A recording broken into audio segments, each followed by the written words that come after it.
փորձագիտական ներուժին ու հնարավորություններին, այսպես ասեմ, որի հետ կապված մենք հիմա աշխատանքներ իրականացնում ենք, որպեսզի կարողանանք գնահատականի առարկա դարձնել, այո։ Շնորհակալություն Տիկին Խամոյան, խնդրեմ։ Շնորհակալ եմ Տիկին Գալյան, որպես շարունակություն ձեր եւ իմ գործընկերոջ հարց ու պատասխանի։ Ես մի քանի անուն եմ ուզում տալ. Սամվել Կարապետյան, Սրբազաններ, Ազգային ժողովի падգամավոր Արտուր Սարգսյան, Լիդիա Մանթաշյան, եւս 2 տասնյակի հասնող մեր գնահատմամբ քաղաքական բանտարկյալների անուններ կարող եմ տալ եւ նրանցից մի մասի հանցանքը, որի մեջ մեղադրում են, ըստ էության նաեւ միջին ծանրության հանցանքներ են, բայց որևէ այլ խափանման միջոց, քան կալանքն է, նրանց համար գոյություն չունի։ Երբ մենք պնդում ենք, որ կալանքը դա բացառապես պատժի միջոց է, դա մեր քաղաքական գնահատականը չէ բացառապես։ Դա չոր փաստն է, ինչի մասին նաև խոսեցիք դուք։ Վերջին 4 տարվա ընթացքում քրեակատարողական հիմնարկներում կալանավորների թիվը ավելի շատ է, քան դատապարտված անձանց թիվը։ Օրինակ, 2022 թվականին ունեցել ենք 1217 կալանավոր, դատապարտված անձանց թիվը եղել է 911։ 23 թվականին 1256 կալանավոր, դատապարտվածների թիվը 1101։ 24 թվականին 1317 կալանավոր, 1152 դատապարտված անձ, 25 թվականին 1401 կալանավոր, դատապարտված անձանց թիվը 1285-ն է։ Սա վերջին 4 տարվա վիճակագրությունն է։ Դուք նաև այլ առիթով եւս մտահոգություն եք հայտնել, որ փաստորեն կալանավորված անձանց թիվը մեր երկրում ավելի շատ է, քան դատապարտված անձանց թիվը։ Ամենայն հարգանքով ձեր մտահոգությունների հանդեպ, բայց մենք կարող ենք այդ մտահոգությունները հայտնել։ Դուք պատկան մարմինները պետք է գործ անեն, շատ կոնկրետ գործուն մեխանիզմներ կիրառեն, որ կալանքը չդառնա պատժիչ միջոց եւ ոչ միայն քաղաքական գործերով։ Այս մասով ինձ հետաքրքիր է այն նկարագրությունը, որ դուք արդեն արեցիք գործողությունների մասով, երբ կմտնի ըստ էության ուժի մեջ, ինչպես կփոխվի իրավիճակը, եւ Տիկին Գալյան, ես ճիշտ հասկացա, որ դուք նախաձեռնում եք փոփոխություն, որով այդ հայտնի բրասլետները հայերեն չգիտեմ ոնց է ձևակերպումը, կալանավորված անձանց համար, փաստորեն իրենք իրենց միջոցներով պետք է ձեռք բերեն, ճիշտ եմ արդյոք հասկացել ձեզ, դա ինչ գումար է իրենից ներկայացնում։ Հիմա օրինակ մարդը կարող է համարել, որ եւ չգիտեմ նաև ակնհայտորեն լինի, որ օրինակ քաղաքական հետապնդում է իրականացվում կամ քաղաքական գործ չի, բայց մարդուն անարդարացիորեն փաստորեն այդ խափանման միջոցն են ընտրել իր համար։ Ոչ միայն փաստորեն ինքը այդ անարդարության պատին է բախվում, մի հատ էլ սեփական միջոցները պետքա տրամադրվի, որ պետությունը այդ անարդարությունը ավելի փաստորեն ամրացնի իր ոտքի վրա։ Ես խնդրում եմ ասեք, այդ ինչ գումարի մասին է խոսքը եւ որտեղից է այդ միտքը հղացել։ Շնորհակալ եմ։ Տիկին Խամոյան, չգիտեմ, հա, ճիշտ հասկացաք, բայց մի մաս կար, որ երևի ես ոչ ճիշտ արտահայտվեցի, որպեսզի դուք ավելի ճիշտ հասկանայիք։ Այսօր էլ կա այդ կարգավորումը, որ անձը իր սեփական միջոցների հաշվին կարող է կրել խափամամիջոց տնային կալանքը էլեկտրոնային բրասլետի միջոցով։ Այսինքն դա նորություն չի, դա մշտապես եղել է, մարդը ինքը վճարի, որպեսզի կրի եւ այո, եւ դա աշխարհում ընդունված մոդել է, աշխարհի բոլոր երկրներում, որտեղ որ տնային կալանքը կա, այդ մեթոդիկան կա։ Եվ մեր երկրում էլ են եղել դեպքեր, որ անձի միջոցների հաշվին է եղել, ուղղակի դատարանները պատշաճ ուշադրություն չեն դարձնում անձի գույքային դրությանը։ Պետք չէ այդպես զարմանալ եւ այսպես ներկայացնել, որովհետեւ նույն գրավի դեպքում, երբ որ որոշվում է, որ խափամամիջոցը պետք է լինի գրավը, քաղաքացին սեփական գրպանից է տալիս կամ չգիտեմ, ընկերներից է վերցնում տալիս այդ գրավ խափամամիջոցը եւ նույն կերպ կարող է տեղի ունենալ էլեկտրոնային բրասլետի կիրառման պարագայում, եթե քաղաքացին իրապես վճարունակ է, այսինքն ինչու ոչ։ Ինչու ոչ։ Իսկ եթե չէ, պետական միջոցների հաշվին պետք է լինի, իհարկե։ Ձեր հիմնական հարցադրման հետ կապված։ Ես չեմ ուզում հիմա դասագրքային ճշմարտությունների մասին խոսել, որտեղ դատարանները խափամամիջոցի տեսակը որոշելիս հաշվի են առնում ոչ թե հանցանքի ծանրությունը կամ հանցագործության դեպքի հետ կապված հանգամանքները, այլ այն ռիսկերը, որոնք որ նախատեսված են քրեական դատավարության օրենսգրքում եւ քրեական օրենսգրքում։ Ես չեմ ուզում խորանալ դրանց մեջ, որովհետեւ եթե խորանամ, շատ բան կարող եմ ասել։ Այդ հարցի պատասխաններն է, որ չգիտեմ ոնց են ընտրում։ Ես իրոք չգիտեմ, բայց այդ հարցը ինձ մտահոգում է եւ պետք է մտահոգի եւ շատ ճիշտ է ձեր այն դիտարկումը, որ մտահոգվելուց հետո մենք կոնկրետ քայլեր պետք է ձեռնարկենք, ինչը եւ անում ենք։ Ես ձեզ վստահեցնում եմ, որ հասարակության որևէ այլ ներկայացուցիչ, այդ թվում քաղաքական գործիչ, ավելի լավ չգիտի մեր խնդիրների մասին, քան մենք, որոնք այն մարդիկ, որոնք ամեն օր այդ խնդիրներին առերեսվում են։ Հիմա մենք ունենք այդ խիզախությունը խնդիրներին առերեսվելու ու այդպես էլ անում ենք ու ասում ենք այո, այսօր մեր երկրում կալանավորների թիվն ավելի մեծ է, քան ազատազրկվածների, եւ դա խնդիր է։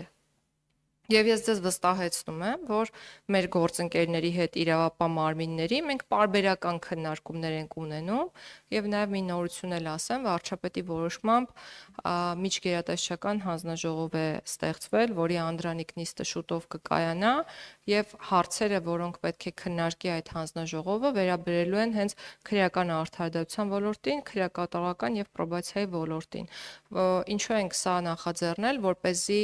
անընդհատ երկխոսություն լինի մեր իրավապահ մարմինների, այսինքն մեր քաղաքականություն մշակողների,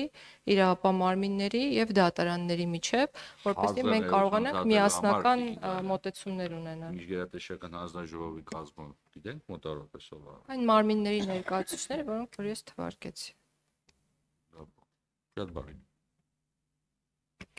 Տիկին Գալյան, նորից ամենայն հարգանքով ձեր մտահոգությունների հանդեպ։ Դուք ղեկավարում եք մի կառույց, որի անունը արդարադատության նախարարություն է։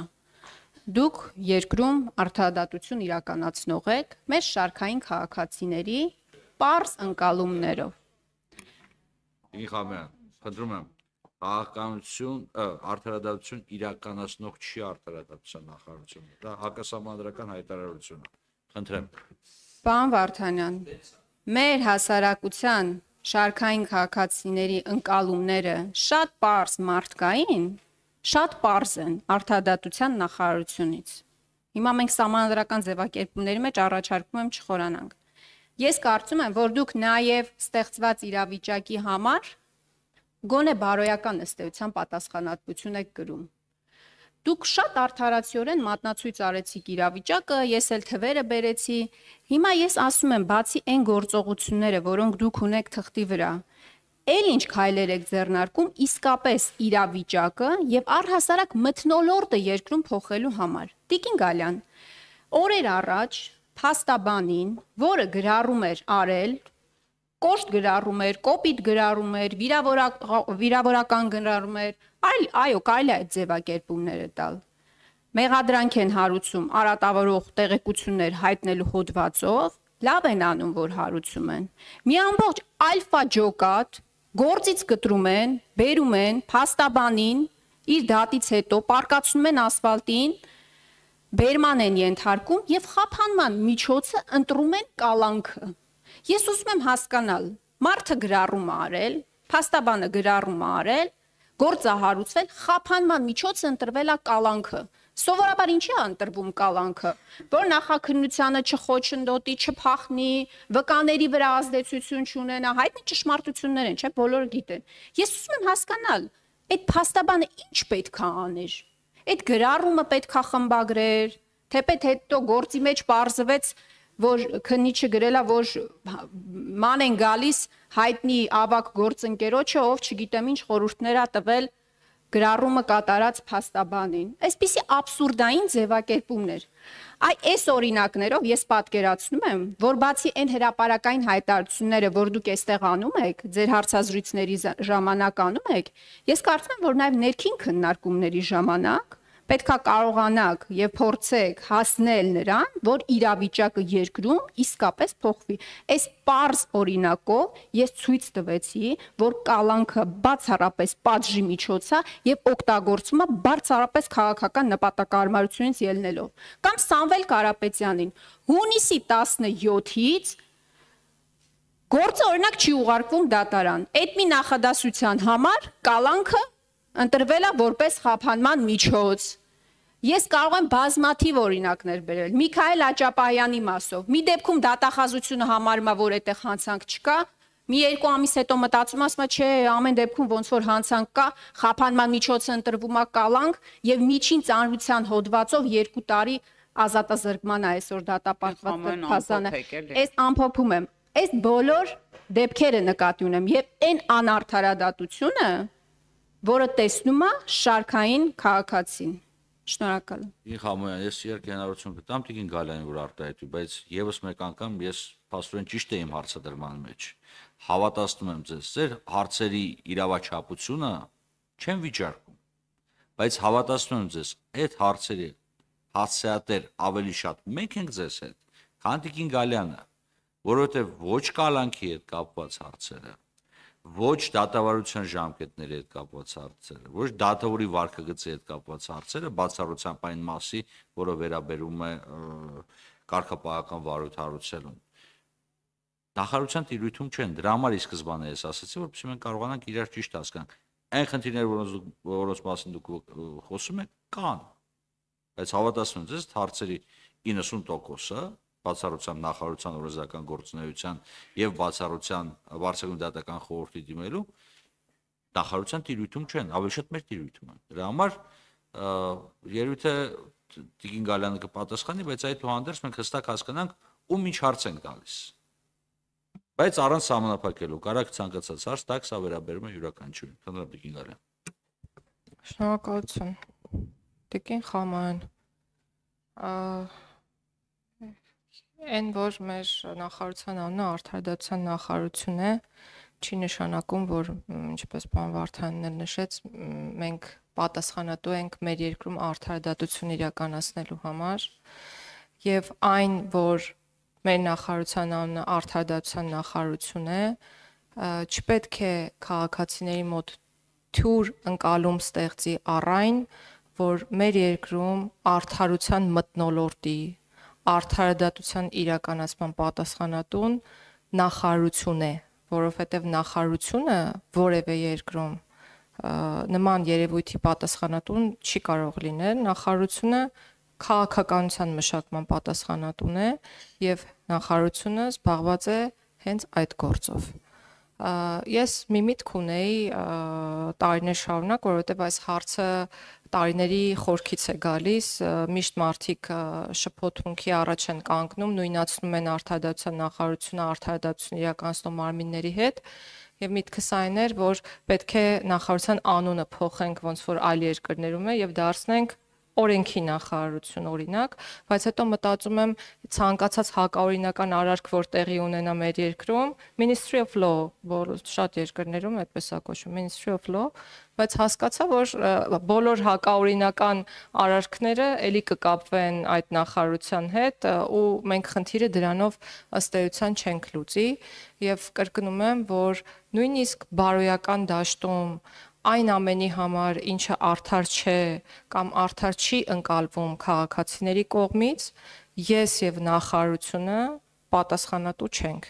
Մենք պատասխանատու ենք ոլորտի քաղաքականության մշակման համար, որը իրականացնում ենք եւ իրականացնում ենք կոնկրետ հասցեագրումներով, կոնկրետ նախագծերով, որոնց մասին ես արդեն խոսեցի։ Շնորհակալություն։ Արձագանք կար, չէ՞, արձագանքներ սա։ Այլ հարցեր Տիկին Գալյանին չկան։ Շնորհակալություն Տիկին Գալյան, շնորհակալություն ներկայացնելու համար բյուջեն։ Ես առաջարկում եմ ամբյոնին մոտենա Հայաստանի Հանրապետության դատախազության գլխավոր քարտուղար Մհեր Ապրիկյանը։